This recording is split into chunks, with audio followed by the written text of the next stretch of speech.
bos. Assalamualaikum. Terima kasih Guru Besar Puan Aniza Rahmat dan selamat maju jaya kat sekolah baru. Terima kasih bos. Okey, terima kasih cikgu dah sebut kenal. Terima kasih cikgu. Assalamualaikum warahmatullahi wabarakatuh. Terima kasih bos, saya ucapkan apa salah silap saya mohon maaf. Saya mengucapkan ribuan terima kasih sebab bos menjadi orang pertama yang menyambut saya ketika saya datang ke sekolah rindu, ambil berat dekat saya. InsyaAllah saya akan kenang bos. Setiap kali doa saya akan doakan bos. Semoga bos terus maju jaya, terus melebarkan kegemilangan bos di sekolah-sekolah yang lain. Terima kasih bos. Cikgu Aniza, terima kasih banyak.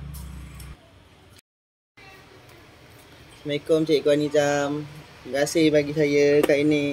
Semoga jasa baik cikgu Allah SWT yang membalasnya. Amin.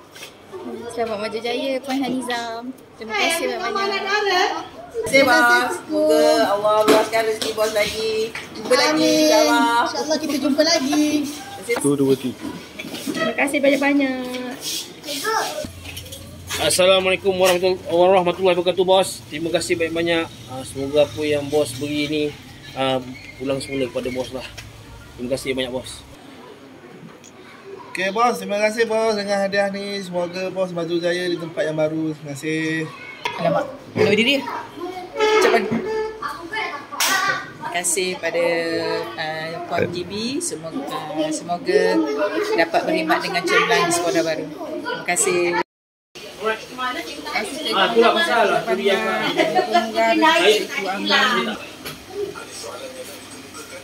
Video cakap. Thank you. Matilah dulu cak. Terima kasih cikgu. Dah gitu ya?